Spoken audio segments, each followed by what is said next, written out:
The first time Evelyn felt truly invisible was at her own wedding ball. She stood near the gilded archway of the Ravenmere Abbey ballroom, her ivory silk gown still warm against her skin, the scent of orange blossoms clinging to her hair. The vows had been spoken 3 hours earlier. She was now the Duchess of Ravenmere. But as the music swirled and candlelight flickered across hundreds of masked faces, her husband stood clear across the room, his back half turned, his head bent in intimate conversation with Lady Beatrice Ashford. He had not looked at Evelyn once since the toasts ended. She watched his lips curve into a rare, quiet smile, a smile she had never seen directed at her, not during their stiff courtship, not at the altar, not when he lifted her veil with hands that felt like winter. That smile belonged to Beatrice. It always had. The entire ton knew it. The whispers had followed Evelyn for months, ever since the betrothal was announced. The Duke of Ravenmere was forced into this marriage to end a bitter trade dispute between their families, and his heart still belonged to the woman he could not have. Evelyn pressed her palm against the cold marble pillar and reminded herself to breathe. She had entered this marriage with hope, foolish hope, that duty could grow into something warmer. Her father had warned her it would be difficult. He had not warned her it would feel like being erased.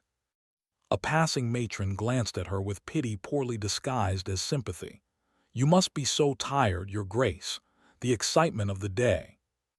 The excitement of being a ghost in her own celebration. Evelyn forced a smile. A little tired, yes. She waited until the waltz ended. Her husband still did not come for her, so she turned and walked alone through the open terrace doors into the cool April night, leaving her wedding ball behind. The stars were very bright and utterly indifferent. That was the moment the Duchess of Ravenmere began to understand her place. She was a political signature in a contract, not a wife. Perhaps she never would be. She stopped hopping for a dance that night. She stopped hopping for many things. The first year of marriage was a masterclass in quiet humiliation.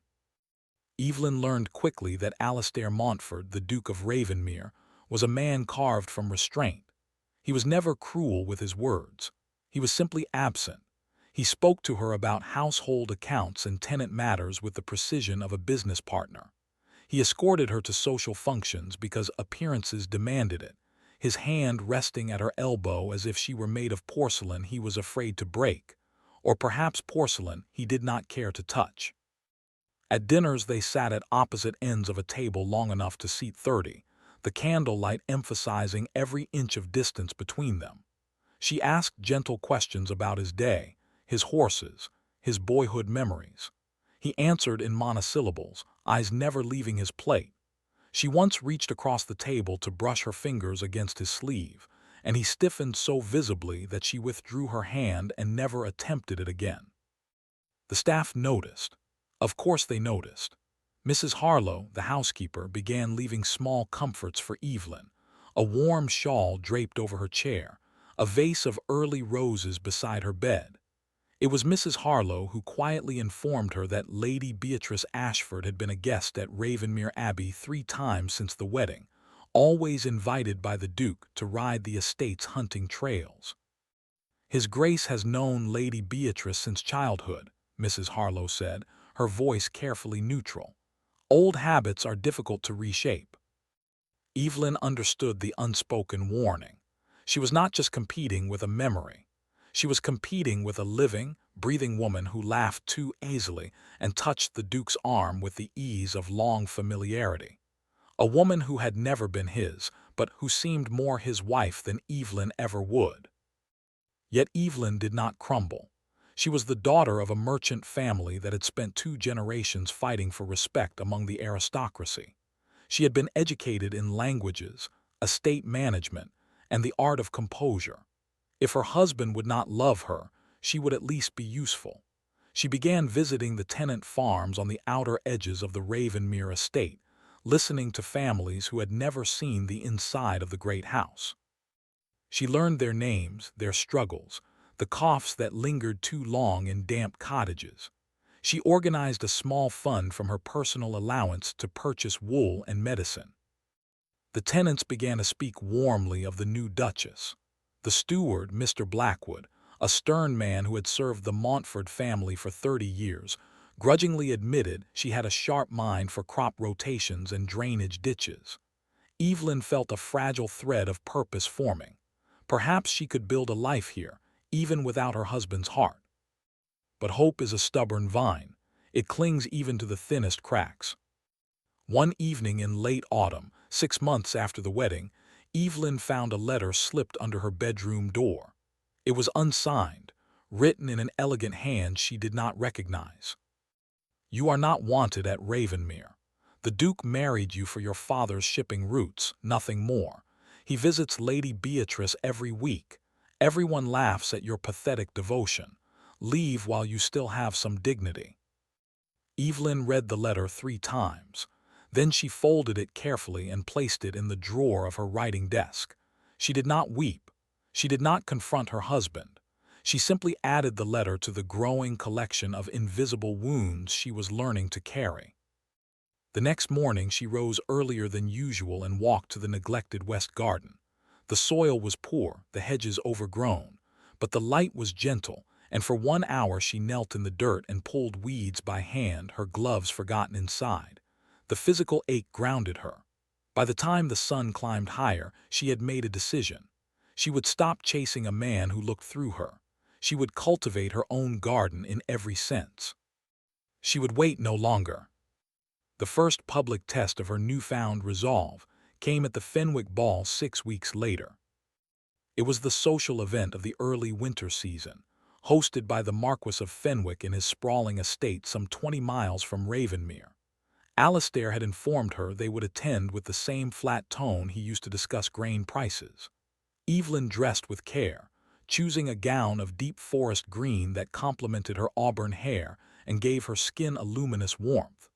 She had long stopped dressing for her husband's gaze, but she still dressed for her own pride. The ballroom was a riot of candlelight and chatter. Within minutes of their arrival, Alastair was pulled into a conversation with several political allies, leaving Evelyn standing alone near the refreshment table. She did not mind. She had grown accustomed to it. Then Lady Beatrice Ashford glided into the room. She was a vision in pale pink silk, her golden hair arranged in an elaborate cascade of curls. Her smile radiated warmth and confidence. She spotted Alastair immediately, crossed the room without hesitation, and placed a gloved hand on his forearm as if it were the most natural gesture in the world. He did not pull away. Instead, he inclined his head, his stern features softening. They began to talk in low, intimate tones, their bodies angled toward each other, excluding the rest of the room. The whispers started like rustling leaves. "Poor Duchess, she might as well be invisible. I heard he married her solely for the Thornfleet, a business deal dressed in white lace. Beatrice still wears his ring, did you know? She keeps it on a chain around her neck." Evelyn heard fragments, each one a tiny needle, but she did not lower her gaze. She lifted her chin, selected a glass of lemonade from a passing tray, and sipped it slowly, as if she were utterly at ease. Inside, her heart was a clenched fist. Then a new voice broke through the murmur, warm and unpretentious. "Forgive my intrusion, Your Grace, but I believe you dropped this." Evelyn turned. A tall man with kind brown eyes and slightly rumpled brown hair stood holding a lace handkerchief, her handkerchief, embroidered with her initials in the corner. He must have seen it slip from her reticule. She took it with a grateful nod. "Thank you, Mr. Dr. Samuel Harding," he bowed, his smile reaching his eyes. "I've recently established a clinic in the village near Ravenmere's eastern border. I had the honor of seeing your charitable work with the tenant families. The donation of blankets and medicine last month saved several children from a bad fever. I wanted to express my admiration." Evelyn blinked, genuinely surprised. "You know of that? The tenants speak of you with great affection. It is rare to find a duchess who personally delivers firewood to a widow's cottage." "Rare and remarkable." She felt a flush of warmth that had nothing to do with the crowded room. "You are too kind. I merely did what anyone would." "No," Dr. Harding said quietly, "they would not, and they do not." Their eyes met for a brief moment. There was no flirtation in his gaze, only sincere respect. Evelyn had not realized how starved she was for simple, honest acknowledgement until that instant. They spoke for perhaps 10 minutes about the clinic's needs, the prevalence of lung ailments among the tenant children, the possibility of starting a medicinal herb garden on the estate. Dr. Harding offered his expertise. Evelyn found herself smiling genuinely for the first time in days. Across the ballroom, Alastair Montford noticed. He had been half listening to Beatrice's chatter about a new opera when his gaze drifted, seeking his wife out of habit. He found her standing near the terrace doors, her profile illuminated by candlelight, her expression animated and open. She was speaking to a man Alastair did not recognize, a man with an earnest face and a coat that was not quite fashionable. Evelyn laughed softly at something the man said, and the sound traveled across the noise of the ball like a clear bell. Alastair felt a strange, sharp twist beneath his ribs. It was not jealousy, he told himself. It was concern for propriety. She was his duchess. Her reputation reflected on his house. That was all. He excused himself from Beatrice mid-sentence and walked toward his wife. "Evelyn." She turned at the sound of his voice, and the light in her expression dimmed just slightly before she schooled it into polite neutrality. Dr. Harding bowed. "Your Grace, I was just speaking with the Duchess about the health of the Ravenmere tenants. She has been doing admirable work." Alastair's gaze was cool. "Indeed, I trust the tenants are well." "Improving thanks to Her Grace's efforts," the doctor said. There was a pause taut as violin string. Alastair did not introduce himself further, did not ask the man's name. He simply offered his arm to Evelyn. "I believe we should take some air. The room is warm." It was not a request. Evelyn placed her hand on his sleeve with the delicacy of a woman touching a hot stove. She bid Dr. Harding a quiet farewell and allowed herself to be led onto the terrace. The night air was sharp with frost. For a long moment Alastair said nothing, his jaw tight. When he finally spoke, his voice was low and controlled. "You are speaking to a stranger for an extended period. People will talk."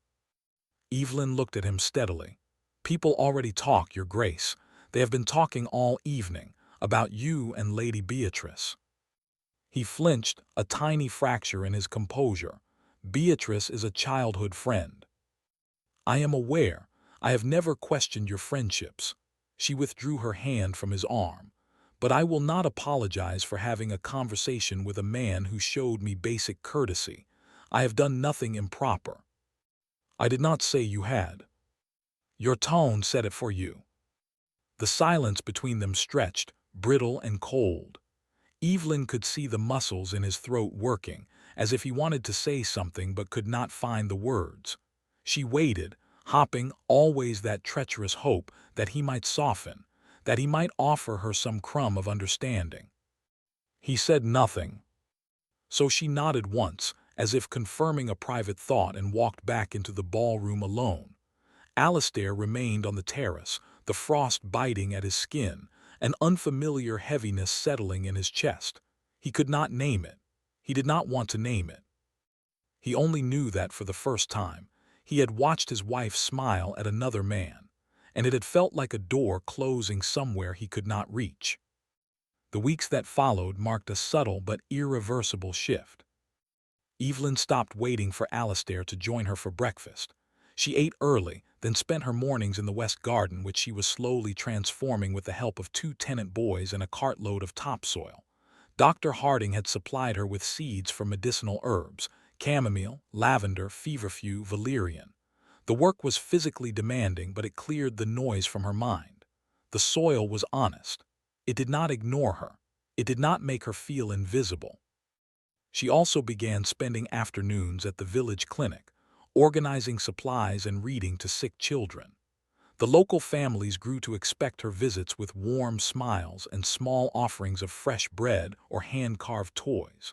She became a familiar, cherished figure, and in their gratitude she found a balm for the loneliness that still gnawed at her in the silent hours of the night. Alistair noticed her absence, though he did not immediately understand why it unsettled him. The great house felt larger, the corridors emptier. He would pass the breakfast parlor and see her chair vacant, the teacup already cleared away. He would return from a state business at dusk and learn from Mrs. Harlow that the Duchess was still at the village and would take supper in her rooms. At first, he told himself it was a relief. No more quiet, hopeful glances across the dinner table. No more tentative questions that made him feel like a specimen under glass. He could retreat into his study with his brandy and his ledgers, undisturbed. But the relief curdled quickly into something like unease. One evening he stood at the window of his study, watching the lane that led to the village. The sun was sinking, painting the sky in shades of amber and rose. A small cart appeared on the road, driven by Dr. Harding. Evelyn sat beside him, her hair slightly windswept, her cheeks flushed from the cold. She was laughing at something the doctor said, her whole body relaxed in a way Alistair had never seen. The doctor pulled the cart to a stop at the manor gates, helped her down with careful hands, and bid her good night with a bow that lingered just a moment too long. Alistair's fingers tightened on the window frame. He told himself he was simply annoyed that his wife was being escorted home by a man of no particular station. He told himself it was about appearances, but the tightness in his chest said otherwise. That night he found himself walking past Evelyn's bedroom door. He paused, listening. There was no sound. He raised his hand as if to knock, then lowered it. What would he even say? He had built this wall stone by stone. He could not suddenly demand entry. He returned to his own cold room and lay awake, staring at the ceiling, haunted by the image of her smile. A smile that had once been directed at him, in the very beginning, before he had starved it of encouragement. He had never imagined she might stop offering it. The breaking point arrived on the first anniversary of their wedding. Evelyn had not expected any acknowledgement. Alistair had made no mention of the date, had left early that morning to inspect a drainage issue on the North Farms. She spent the day at the clinic, helping Dr. Harding prepare a batch of salve for a child's burns. It was calm, purposeful work, and she felt a quiet pride in the calluses on her palms, the ache in her back. She had become someone who could heal, if not herself, then at least others. She returned to Ravenmere Abbey in the late afternoon to find an unexpected scene. Lady Beatrice Ashford was seated in the main drawing room, a teacup balanced elegantly in her hands, her golden hair perfectly arranged. She looked as if she belonged there. Beside her sat Alistair, his cravat loosened, his expression unguarded. They were laughing softly at some shared memory. Beatrice looked up as Evelyn entered, and her smile sharpened with something that was not quite kindness. "Your Grace, what a pleasure. Alistair was just telling me about the time he fell into the lake as a boy. I pulled him out by his collar. He was furious for a week." Evelyn kept her expression serene. What a charming memory. Alistair's eyes met hers, and for a heartbeat, she thought she saw a flicker of guilt. But it vanished as Beatrice placed a hand on his wrist. "You must come riding with me tomorrow, Alistair. The trails will be perfect after this weather." "Perhaps," he said, his voice neutral. Evelyn did not wait to hear more. She excused herself, climbed the stairs to her room, and closed the door. She did not weep. She sat at her writing desk, opened the drawer where the anonymous letter still lay, and read it again. The words no longer cut. They simply confirmed a truth she had finally accepted. She was not wanted, so she would stop wanting. That evening, she penned a letter of her own, not to Alistair, but to her father, asking him to release a portion of her dowry for the purpose of funding a permanent village clinic. She also wrote to Dr. Harding, formally requesting his partnership in the project. The letters were calm, decisive. the handwriting of a woman who had stopped waiting for someone else to script her story. When she set down the pen, she felt a strange, hollow lightness. The hope she had carried like a fragile flame for a year was gone. In its place was something harder and clearer: resolve. She was still the Duchess of Ravenmere, but she would no longer be a ghost in her own home. She would build something that mattered, with or without her husband's love. And if he ever turned around and found her gone from the space beside him, he would have no one to blame but himself.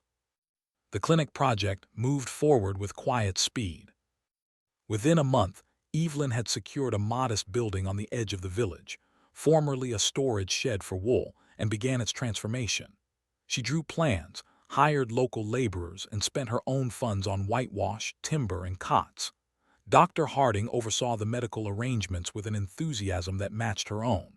They worked side by side in the chilly, dust-filled space, their breath misting in the air, their conversation a steady rhythm of measurements and remedies. The villagers pitched in. The blacksmith donated hinges, the baker's wife sewed curtains, the children gathered dried lavender to sweeten the air.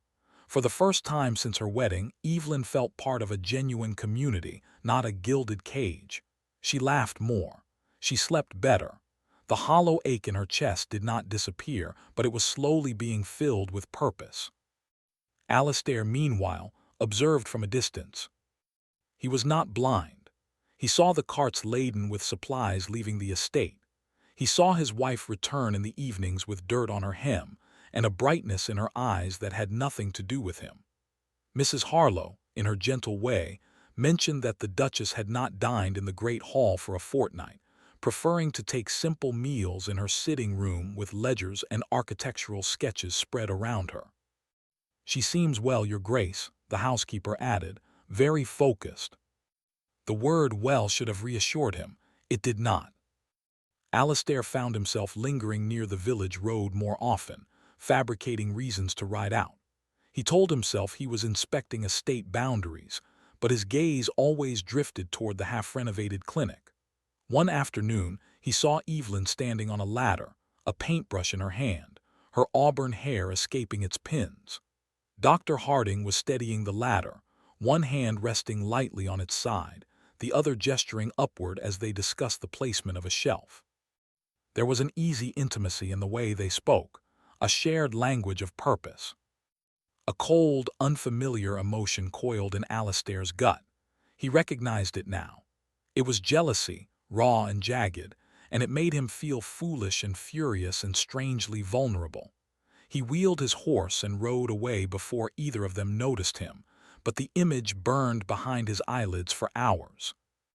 That evening, he did something he had never done before. He waited for his wife. When Evelyn finally entered the great hall, tired and content, she found Alistair standing by the fireplace, a glass of brandy untouched in his hand.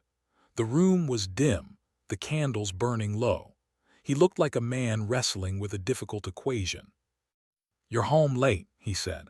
His voice was softer than usual, but the words were still edged. Evelyn paused, unwinding her scarf. The clinic needed extra hands. "We're hopping to open before the winter illnesses worsen." "We," he echoed. "Dr. Harding and I, and the villagers, of course." Alistair set down the brandy. "You spend a great deal of time with the doctor." Evelyn's eyes searched his face. She saw something there she could not quite name: tension, yes, but also something that looked almost like hurt. She chose her words carefully. "Dr. Harding is a good man. He has helped me build something meaningful. I would think you appreciate that, given how little interest you've shown in my activities over the past year." The words landed softly, but their truth struck deep. Alistair's jaw tightened. He had no defense against the honesty of her statement. "I am not uninterested," he managed, the admission scraping his throat. Evelyn tilted her head, a ghost of sadness flickering across her features. "Alistair, you have not once asked me about my day since we married. Not once. You don't know my favorite book, the name of my childhood pet, or why I flinch when I hear thunder. You don't know me at all." He stared at her, speechless. She was right. He had locked himself away so thoroughly that his own wife had become a stranger. And now she was standing before him, composed and calm, telling him that she had accepted the distance he had created. "I would like to know," he said, the words hoarse, "if you would still tell me." Evelyn's breath caught. For a year she had longed to hear those words or anything like them, but now they felt like too little, arriving too late. She wrapped her shawl tighter around her shoulders. "I don't know if I have the words anymore," she whispered. "I gave them all away a long time ago, and you never picked them up." She turned and walked toward the stairs.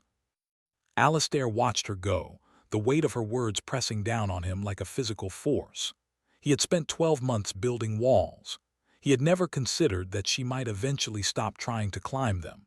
And now, standing alone in the dim light, he felt the first cold tremor of genuine fear, not fear for his reputation or his estate, but fear of losing her entirely.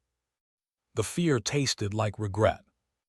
The revelation came not through grand drama, but through a quiet moment on a Tuesday afternoon. Alistair had business in the village with Mr. Blackwood, the steward. As they walked past the nearly completed clinic, the sound of children's laughter spilled through the open windows. Curious, Alistair paused and glanced inside. Evelyn sat on a low stool, a little girl on her lap, carefully bandaging a scraped knee. Her voice was gentle, weaving a story about a brave rabbit who climbed a mountain. The child giggled, her earlier tears forgotten. Dr. Harding was at the far end of the room mixing a poultice. He glanced up, noticed Alistair in the window, and gave a respectful nod. There was no challenge in his eyes, only acknowledgement. It was that lack of challenge that unsettled Alistair most. The doctor did not see him as a rival because he had no need to. He simply appreciated Evelyn for who she was, with no walls between them.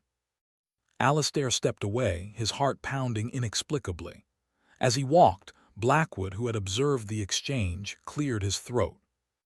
"Begging your pardon, Your Grace, but the Duchess has done more for the village in 3 months than anyone has in 20 years. She's got a rare gift for making people feel seen."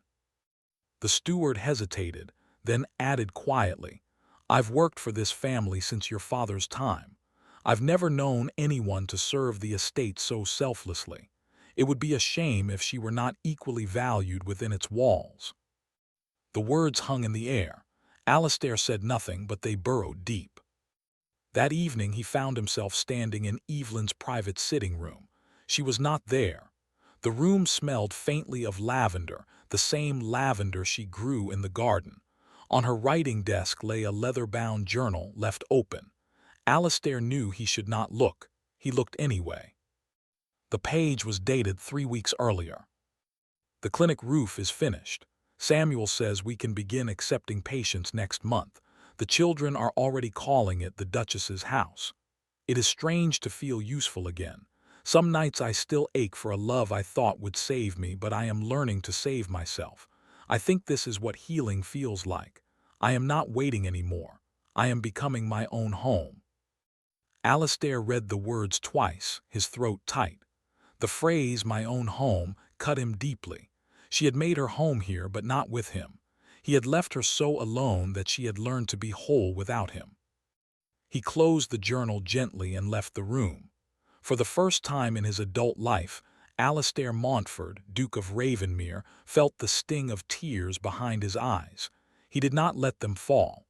He was not yet worthy of that release. The next day, he cancelled his planned ride with Lady Beatrice. When Beatrice sent a note expressing her disappointment, he replied with a brief, polite refusal. He felt no regret. The woman he had once thought he loved now seemed like a shadow from a life he no longer inhabited. Instead, Alistair walked to the West Garden. Evelyn was there, as she always was at dawn, tending the herb beds. She looked up in surprise when she saw him, her hands covered in soil. He stood at the edge of the garden, his fine boots sinking into the soft earth, looking utterly out of place and entirely uncertain. "May I help?" he asked. Evelyn blinked. "You want a garden?" "I want to learn," he paused. "I want to learn you," if it's not too late." She studied him for a long moment, her expression unreadable. Then she handed him a small trowel. "We can start with the feverfew. It needs gentle hands." They worked in silence as the sun climbed higher. It was awkward and tentative, like two strangers meeting for the first time. But when Alistair accidentally crushed a seedling and grimaced in frustration, Evelyn let out a soft laugh, a real laugh, warm and surprised. The sound wrapped around his heart like a balm. He looked at her, dirt smeared on his cheek, vulnerability raw in his eyes, and for the first time he did not look away. The thaw between them was slow, fragile, and easily disrupted. For a week, Alistair joined Evelyn in the garden each morning. He asked questions about the herbs, about the clinic, about her childhood. He listened to her answers, really listened, filing away the details like precious artifacts. He learned that she loved the smell of rain on dry earth, that she had once rescued a wounded sparrow and nursed it back to flight, that she was terrified of thunderstorms because a lightning strike had destroyed her family's stables when she was 7. He learned that she still flinched slightly when he raised his voice, a remnant of a father who had been stern and demanding. That knowledge humbled him in ways he could not articulate.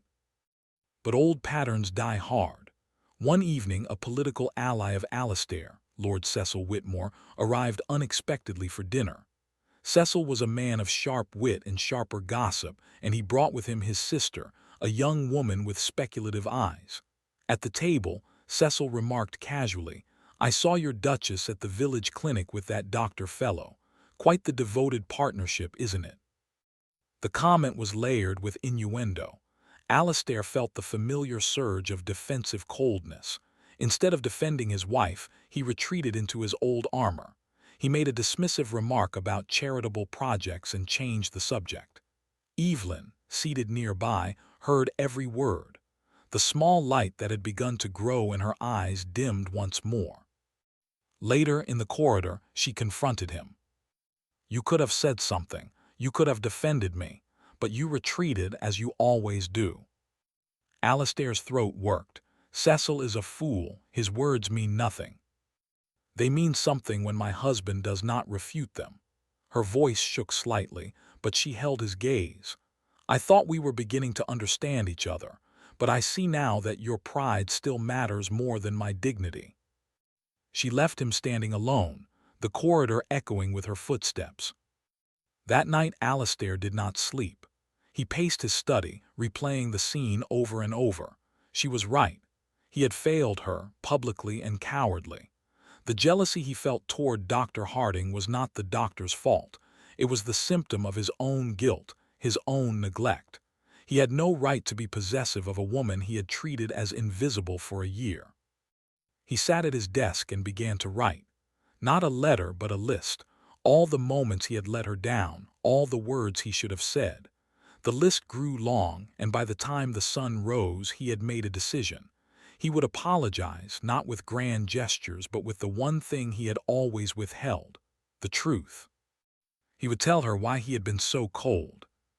The truth had been buried under years of shame. It was not, as the Tun believed, that Alistair was still in love with Lady Beatrice. He had never been in love with her. What he felt was a tangled knot of guilt and obligation. Beatrice's older brother, William Ashford, had been Alistair's closest friend. 10 years ago, when Alistair was 20 and reckless, he had made a catastrophic error in judgment. He had invested a significant portion of the Ravenmere estate's liquid assets in a shipping venture that William had passionately endorsed. The venture had been a fraud. William, unable to face the ruin, had taken his own life. Alistair had carried that guilt like a millstone ever since. He believed he had been indirectly responsible for his friend's death. As penance, he had vowed to protect the Ashford family, particularly Beatrice, who had been left impoverished and emotionally fragile. His attentiveness to her was not love, it was atonement.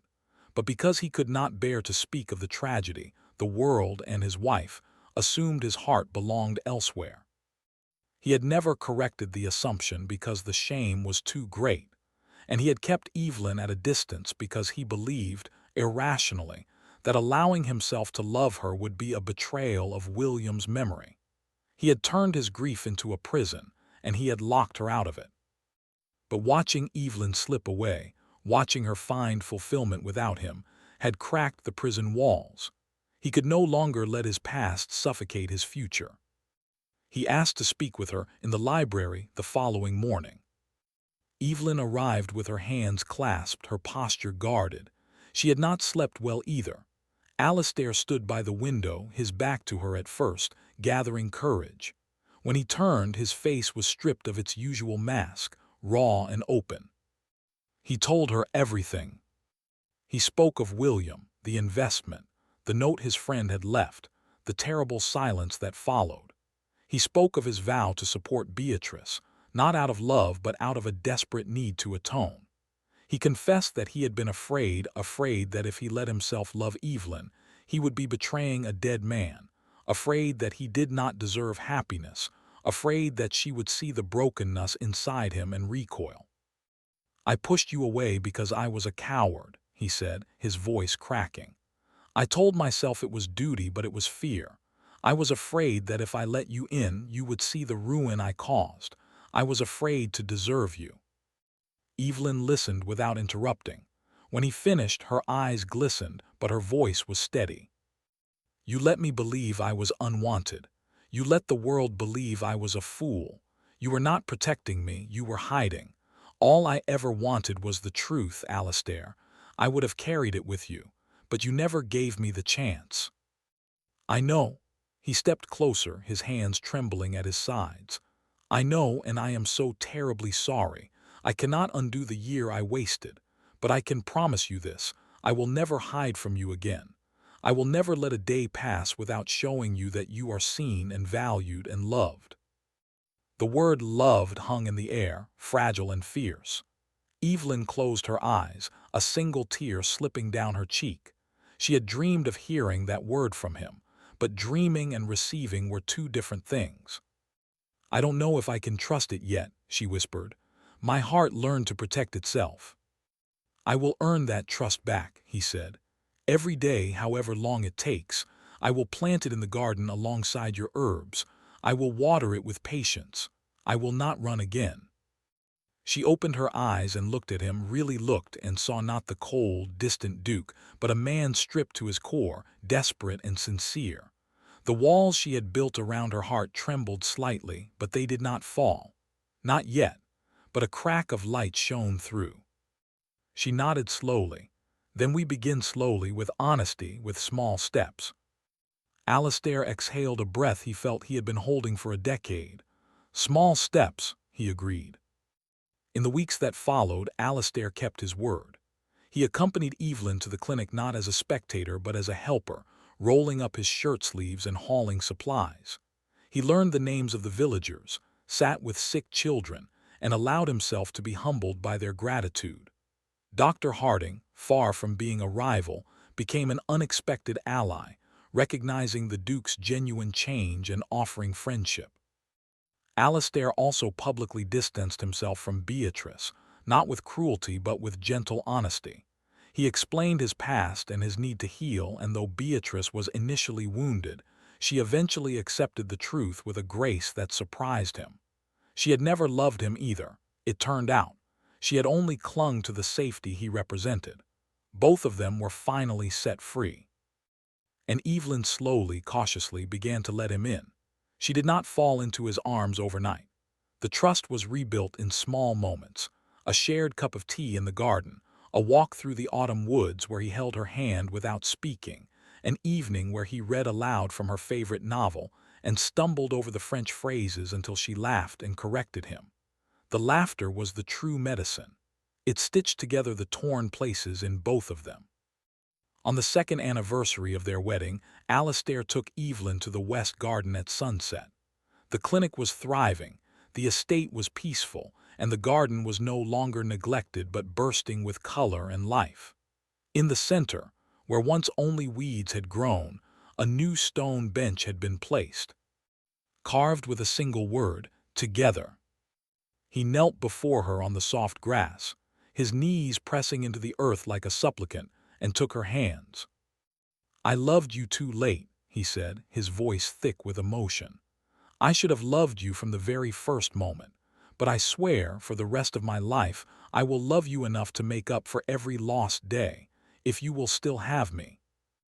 Evelyn looked down at him, this proud, powerful man brought low by love, and felt the last of her resistance melt away.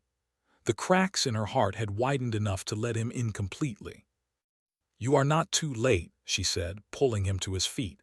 "You are exactly when you were meant to arrive. I was learning to become my own home, and now you've come to live in it with me." He kissed her then, softly, reverently, as the last light of the sun gilded the garden.